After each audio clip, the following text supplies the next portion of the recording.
My name is Debbie C. Boggs, and I am 30 years old. By the time I walked into that dinner, I already had that familiar, careful smile on my face, the one I learned to wear in my family when I needed to look calm while something inside me braced for impact. I didn't expect the impact to come as cleanly as it did, though.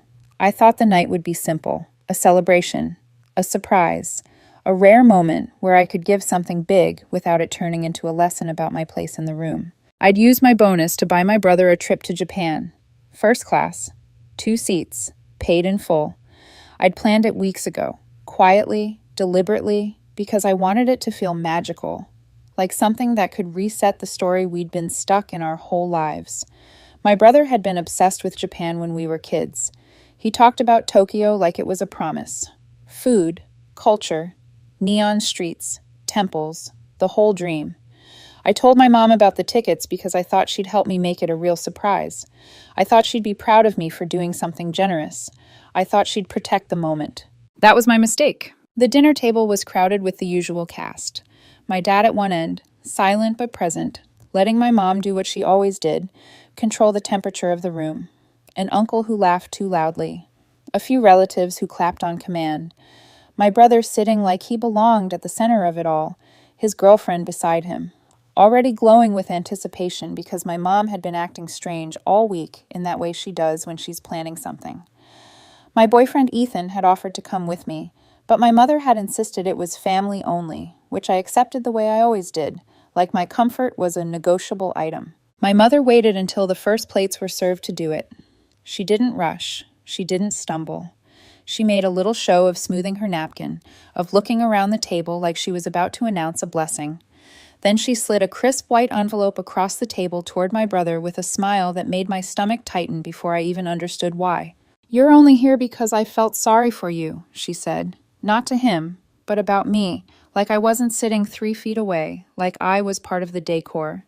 The words landed, and the table reacted the way it always did when my mother spoke with confidence. A pause, then laughter, then that soft wave of applause people do when they don't want to think too hard about what they're clapping for. My dad lifted his glass. My uncle slapped my brother's back. My brother opened the envelope slowly, already grinning, like he knew what was inside because my mother had probably been feeding him hints, letting him believe the moment belonged to her. When he pulled out the tickets, his girlfriend gasped like she was in a movie.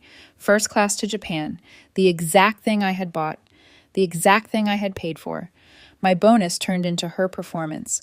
My mother sat there soaking it in like a standing ovation, like she'd just done something selfless and grand. And I sat there smiling. Not because I was happy, not because I was proud, but because sometimes the only thing you can do when you're being made the punchline is keep your face still, so you don't give them the satisfaction of watching you break. I watched my brother start talking immediately about hotels. Not the boutique place I'd picked near Shinjuku because he said he wanted something authentic. Something with character.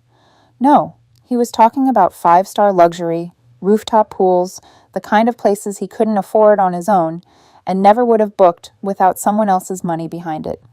He talked like the trip had always been inevitable, like the universe had finally delivered what he deserved. My mother didn't correct him. She didn't mention my name. She didn't even glance at me to see if I was okay. The omission wasn't accidental, it was a choice. It was her favorite kind of power, the kind that lets her erase someone and still make them sit politely through it. The rest of dinner blurred, bland chicken, dry rice, a store-bought cake that tasted like sugar and cardboard. I remember the girlfriend pulling up pictures of her Tokyo vision board, giggling about outfits and photos. I remember relatives telling my mother how generous she was.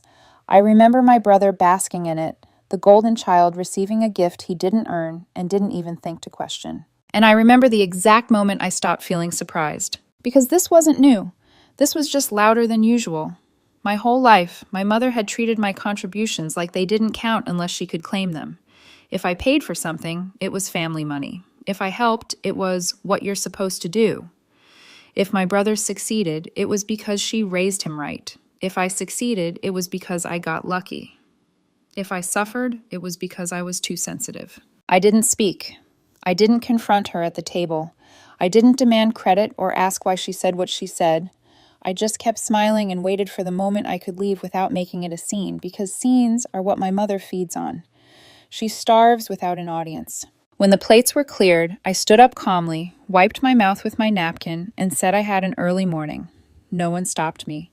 My mother didn't say goodnight. My brother barely looked up. They were too busy celebrating a story where I didn't exist. I walked out into this night air and felt something in me shift from hurt to clarity. Not rage, not heartbreak, just a cold, clean understanding that if I stayed in this family the way I had been staying, I would keep getting erased. At home, I poured a glass of wine and opened my laptop like I was clocking in for a job. I logged into the airline account. The booking was in my name, not my mother's, not my brother's. The miles transfer was attached to my rewards account. The payment was traceable to my card. This wasn't a gift she could actually own, no matter how loudly she presented it. I canceled the tickets. 2 clicks, a confirmation screen. A refund process initiated. Then I reversed the miles transfer. The points slid back into my account like they'd never left. Then I logged into the hotel site and canceled the reservation. And after that, I called the front desk directly, polite and steady, telling them to expect a no-show and not to hold the room. The woman on the phone thanked me like this was normal. To her, it was. To me, it was a line being drawn. Last, I froze the emergency account my family used whenever their own bank balance ran dry. The one my mother called just in case, but somehow always became right now. I froze it the way you shut off water to a pipe that's been leaking for years. When I finished, I didn't feel triumphant. I didn't feel guilty. I felt calm, like the last domino in a long row had finally tipped, and everything that was going to fall had already started falling. The next morning, they would go to the airport expecting a celebration. They would discover they had nothing. And for the first time in a long time, it wouldn't be my job to fix it. I woke up the next morning before my alarm, not because I was anxious, but because my body is used to waking up when there's a storm coming.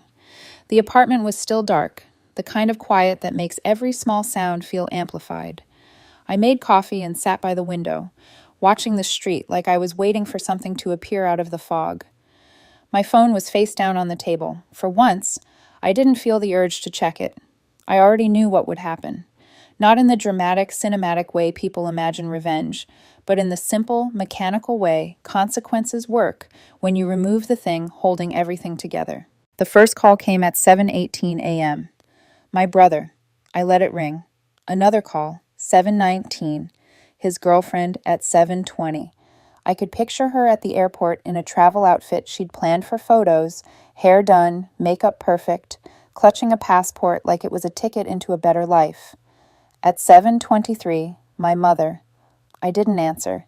At 7:27, my father, which almost made me laugh because he never called unless something was on fire and he didn't know how to put it out. By 8:22 a.m., I knew they'd reached the counter because the messages started coming in, not just missed calls, but texts that read like panic turning into rage in real time.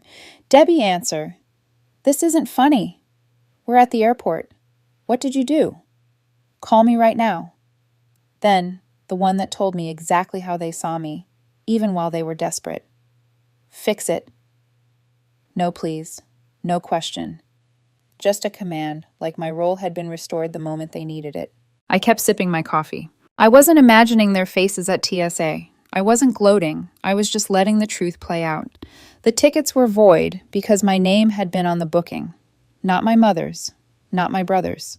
There was no backup credit card attached, no extra miles sitting there ready to cover the gap, no cash big enough to replace first-class seats at the last minute. They would have stood at that counter, cycling through the stages of disbelief, confusion, anger, and finally the kind of quiet that comes when you realize you've been depending on something you didn't actually control. Then the hotel. I knew my mother would call, still confident, still believing her authority could bully reality into compliance. But the hotel wouldn't hold a room for a reservation that didn't exist. They would say it politely. They would offer condolences with professional neutrality. They would end the call with a cheerful goodbye that felt like a door closing. By noon, they would be back home. And that was the part that surprised me. Not that they failed, but that they didn't immediately explode the way I expected. There were no voicemails dripping with rage, no furious texts threatening to disown me, just a strange gap, a sudden radio silence that almost felt unnatural. If I hadn't grown up with my mother, I might have mistaken it for reflection. But I knew better. My mother doesn't reflect. She recalculates. Silence with her isn't peace, it's strategy. It's waiting for the guilt to do the work for her. So I slept in the next day. I made pancakes. I posted a photo on Instagram with a sarcastic caption about self-care Sundays, not because I needed attention, but because I knew my brother would see it. He followed me on everything. He'd never unfollow, because that would make his anger visible, and in our family, appearance is everything. At 4:03 p.m., one text came through from a number I hadn't blocked yet, an old line my mother used to call me from when she wanted to feel casual. It was one word. Why? I didn't answer. At 7:11 p.m., the knock came. I live in a building with a locked entrance, but someone must have held the door open, or they waited until someone walked out. I opened my apartment door and saw all three of them, my brother, my mother, and his girlfriend standing in the hallway like a tribunal. His girlfriend looked more embarrassed than angry, like she hadn't signed up for family warfare and didn't know where to put her eyes. My brother stood with his hands in his pockets, jaw tight, trying to look like the victim. My mother stepped forward like she owned the air. She didn't say hello. She walked inside. "Why would you do that?" she demanded, turning to face me, like I was an employee she was about to discipline. I let the question sit for a moment, not because I didn't have answers, but because I wanted her to feel what it was like to speak into a room and not instantly control it. Then I asked, calmly, "Why did you tell everyone it was your gift?"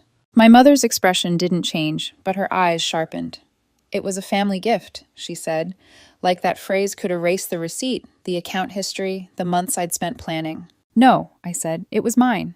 My brother shifted, finally speaking. "Debbie, it was supposed to be my birthday gift," he said, voice strained, as if that was the only part that mattered, that his disappointment was the center of the story. "It was," I replied, meeting his eyes. "From me." His girlfriend looked at him, not me, and that tiny movement said everything. She was trying to figure out what she'd walked into, what kind of family this was, and what it meant about the man beside her. My mother crossed her arms. "You humiliated us," she said. "Do you know what you did at that airport? People were watching. Your brother looked like an idiot." I almost laughed at the irony. They'd applauded while my mother humiliated me at dinner, but now humiliation mattered because it touched them. "You humiliated me first," I said. "You erased me, took credit, and then told everyone I was only invited because you felt sorry for me." My mother's eyes flicked, not guilt, calculation. I could have yelled then. I could have listed every time I'd saved them, every quiet bill I'd paid, every sacrifice they'd treated like background noise. But I didn't. I did something worse, something my mother hates more than anger. I told the truth. I looked at my brother and said, "You want to know the truth?" He hesitated, then nodded. "I'm not rich," I said. "I'm not doing that well. I don't have a fancy job. I don't have investments. I'm a driver. I drive this guy around, a blogger who likes to pretend he's a celebrity. That bonus wasn't a promotion reward. It was a one-time tip, a lucky break, and I spent it on you." The room changed instantly. The air shifted. My brother's mouth opened, then closed. His girlfriend's face tightened, and again, she looked at him like she was suddenly seeing how much of his life depended on someone else's generosity. My mother blinked slowly, as if she was trying to decide whether to deny it or weaponize it. "You lied," my mother said finally, but her voice wasn't outraged. It was almost satisfied, like she'd found a new angle. "No," I said. "You assumed. And you didn't correct it because you didn't like what the real story would make you look like." She didn't argue that. That was the most telling part. She simply held her chin higher and said, "I didn't want your brother to know his sister was struggling. He wouldn't respect you." There it was, the real poison. Not concern, control. She'd protected a narrative because it benefited her, not because it protected me. She'd rather let everyone think she was generous than let anyone think I was human. My brother finally found his voice. "So you canceled it because Mom didn't say your name?" he asked, trying to frame it as petty. "No," I said. "I canceled it because she humiliated me, and you let her. Because you were happy to take the applause. Because this family only remembers I exist when my money is involved." His girlfriend swallowed and murmured, "Maybe we should go," barely audible, like she was trying to escape before she became collateral damage. My mother stared at me for a long moment, then did what she always does when she can't win the argument. She turned it into a moral judgment. "You're cold," she said. "You're selfish. You don't know what family means." I stepped back slightly, keeping my voice level. "I know exactly what family means in this house. It means I give and you take, and then you act like I should be grateful you let me sit at the table. My brother looked at me, something shifting behind his anger. Not remorse, not understanding. Something smaller, uncertainty, like he wasn't used to the floor moving under him. They left soon after. My mother didn't say goodbye. My brother gave me a look that felt like guilt wearing the mask of pity. His girlfriend mumbled something polite as she followed him out, and I watched them disappear down the hallway like a scene ending without closure. But closure wasn't the point. The next day, everything shifted, and not in the way I expected, because my parents came back, without my brother, and they brought food. Like peace could be packaged in a casserole dish. They showed up the next afternoon carrying food like it was a peace offering. My mother held the casserole dish out in front of her like a shield, my father hovering behind her with a paper bag of bread rolls, both of them wearing the same careful expressions they used whenever they wanted something from me without saying it outright. I let them in because I wanted to see what version of reality they were selling today. The door closed behind them, and just like that, the tone shifted. My father sat down and started chatting like nothing had happened, talking about the weather, about a neighbor's new car, about a TV show he thought I'd like. My mother set the food on the counter and sighed dramatically, shaking her head the way she does when she's about to complain but wants sympathy first. Then she started talking about my brother, about how irresponsible he'd been, about how ungrateful, about how he didn't appreciate what they'd done for him, how he'd changed, how disappointed they were. It was surreal watching the narrative flip so quickly. One week, he was the golden child receiving applause. The next, he was the problem they needed help managing. "You've always been the reliable one," my mother said, touching my arm like she was bestowing a title. "The adult. We know we can count on you." I recognized the trap immediately. This was the pivot. They weren't here to apologize. They were here to recruit me as the new favorite, the new fixer, the one who would absorb the fallout now that my brother wasn't performing the role they needed him to play. And right on cue, my mother asked if I could help them cover some expenses next month, just until things settled, just to get them through a rough patch. I said no. Not loudly, not angrily, just no. The word landed between us like a dropped plate. My mother blinked.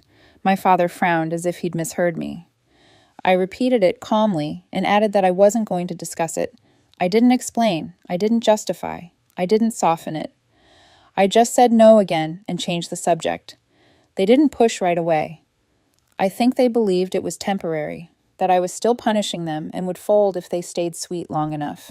That belief lasted exactly 2 days. Then the calls started. Not from them at first, but from other people. An aunt asking if everything was okay between me and my brother. A cousin hinting that my parents were worried about me. Someone from my mother's church asking if I'd been under a lot of stress lately. Each conversation carried the same undertone, concern laced with judgment, curiosity disguised as care. And every time I could hear my mother's voice behind it, nudging the story just enough to make me look unstable without saying it outright. The real blow came at work. My manager called me into her office and closed the door, which she almost never does. She turned her screen toward me, and there it was, an email from a generic address claiming I'd been displaying erratic behavior in public, that I'd stormed out of a family event in a rage, and that for everyone's safety, my workplace might want to be cautious. It was written like concern, but it read like an accusation carefully wrapped in plausible deniability. The phrasing was too familiar. The subtle digs, the way it planted doubt without proof. It was my mother's voice, dressed up as professionalism. I explained the situation briefly, told my manager it was a family issue, and that the email wasn't grounded in reality. She listened, nodded, and said she believed me, but warned me about perception. I walked out of her office with my hands shaking, not from fear, but from a clean, focused anger. My mother had crossed a line she couldn't uncross. This wasn't about family dynamics anymore. This was about my livelihood. That night, I blocked everyone. My mother, my father, my brother, his girlfriend, the aunts and cousins who decided I was wrong without asking why. I deleted the family group chats, changed my number, locked down my social media, and started documenting everything. Emails, texts, dates, times, screenshots. I spoke to a lawyer who told me to keep records and be ready. It wasn't enough for a restraining order yet, but it was enough to prepare. For a few days there was silence, and I knew better than to trust it.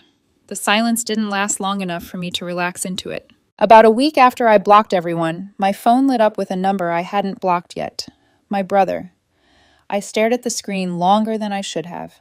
Part of me wanted to ignore it, let him sit in the mess our parents had created, but another part of me, the part that remembered late nights and shared bedrooms and childhood secrets, answered. He didn't start with anger. He started with exhaustion. "Can we meet?" he asked quietly. "Just lunch. I need to talk." We met at a small diner downtown, the kind of place with chipped mugs and vinyl booths that smelled like coffee no matter what time of day it was. He looked worse than I'd ever seen him. Not just tired, but pressed down like something heavy had been sitting on his chest for months. He didn't touch his food. "I need to ask you something," he said. "Did you tell them about the money?" I blinked. "What money?" "The loan. 6 months earlier, he'd borrowed a large sum from our parents. He said it was for a business opportunity, a freelance project with big potential. No contract, no timeline, just trust and optimism, the two things my parents handed out freely, when they believed they were investing in the right child. The project fell through. He couldn't pay it back. And now, after the Tokyo disaster and the shift in family alliances, they'd turned on him. Daily calls, accusations, threats. They were telling relatives he was irresponsible, dishonest, that he'd stolen from them. "And they keep saying you exposed me," he added, shame creeping into his voice, "that you told them I was a failure." "I didn't," I said immediately. "They're lying." He nodded slowly, like he already knew that, but needed to hear it anyway. Then he said the sentence that reframed everything. "They're broke." I stared at him. Not struggling, not tight, broke. Credit cards maxed out, home equity drained, my dad's pension barely holding on. That loan to him hadn't come from savings. It came from a line of credit they were already drowning in. They hadn't been supporting him. They'd been gambling.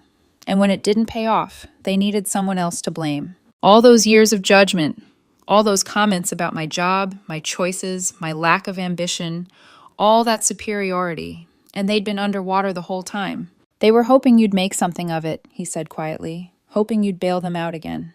That's when I understood why my mother had escalated so fast. Why she'd smeared me. Why she'd tried to replace my brother with me as the favorite fixer. This wasn't about pride. It was about survival.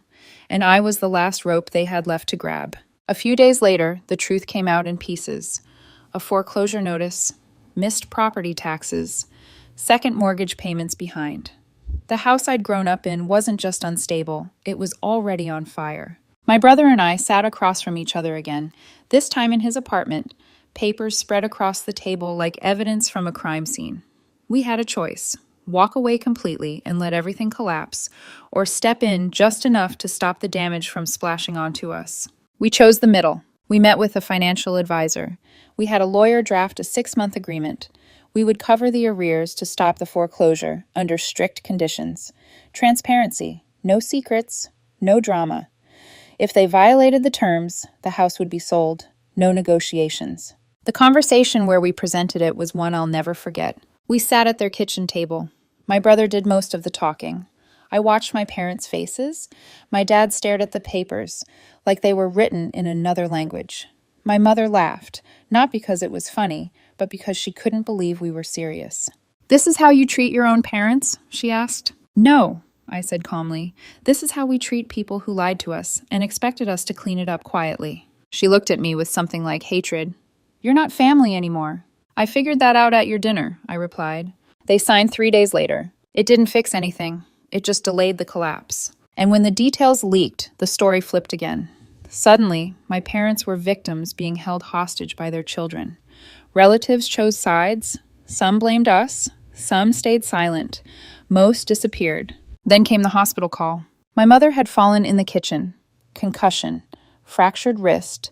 Nothing life-threatening, but enough to pull us back into the orbit one last time. We visited. The room was quiet, tense, hollow. No apologies, no reckoning, just exhaustion. When we left, my dad admitted what he never had before. "She's not well," he said. "It's been building." It was the first honest thing he'd said to me in years. It didn't change anything.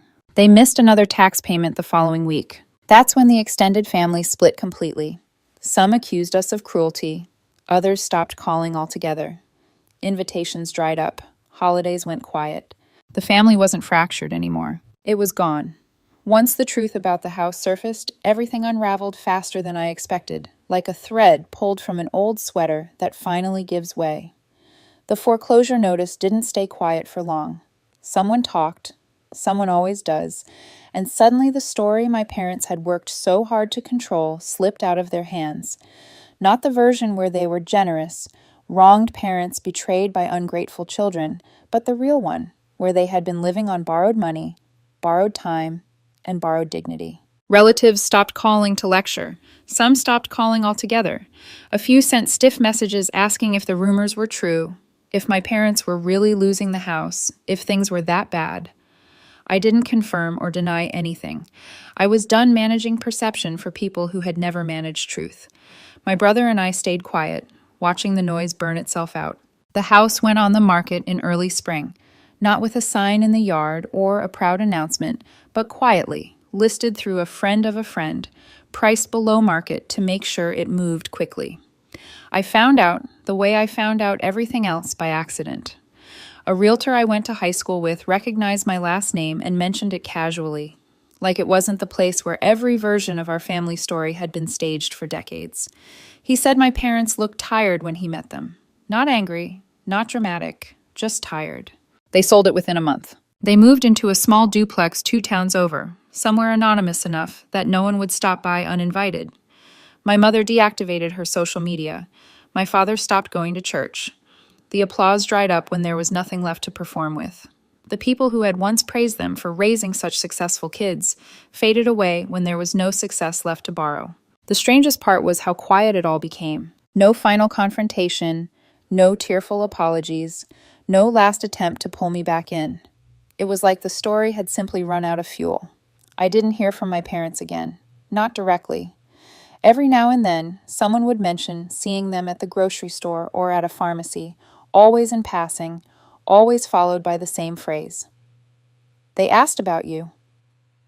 That was it. No call, no letter, just a breadcrumb that led nowhere. My brother did better once the chaos settled, not overnight and not dramatically, but steadily. He started freelancing again, real work this time, with contracts and deadlines and consequences.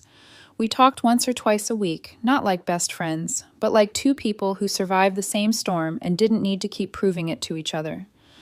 We didn't rehash the past. We didn't assign blame. We just let the distance be what it was, honest and manageable. As for me, life became quieter in ways I hadn't realized I was craving. I kept my job. Nothing else came of the email my mother had sent, and with documentation in place, the threat lost its teeth. I saved more. I spent less. I stopped explaining myself. Peace, I learned, doesn't announce itself. It just shows up one morning when you realize your phone hasn't made your stomach drop in days. Ethan noticed it before I did. One night, while we were cooking dinner, he said, "You don't flinch anymore." I laughed at first, then realized he was right. I wasn't bracing for the next demand, the next accusation, the next crisis that somehow required my wallet and my silence. I had space, real space, and once I felt it, I knew I couldn't give it up again.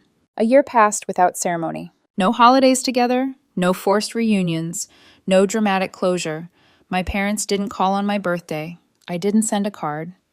The absence stopped feeling like a wound and started feeling like a boundary that finally held. The anger faded, not because I forgave them, but because it got tired. Anger needs fuel. When you stop feeding it, it burns itself out. Sometimes people ask if I regret canceling that trip, if I wish I'd handled it differently, if I think things could have been salvaged. I always give the same answer. That dinner didn't break my family. It revealed it. The tickets were never really about Japan. They were about credit, control, who got to be seen as generous and who was expected to be grateful for scraps. I didn't walk away because I was cruel. I walked away because I finally understood that staying meant disappearing. Some stories don't end with reconciliation or revenge. Some end with distance, with quiet, with the slow rebuilding of a life that doesn't revolve around fixing people who don't want to be honest. And sometimes that's the only ending that actually feels like freedom.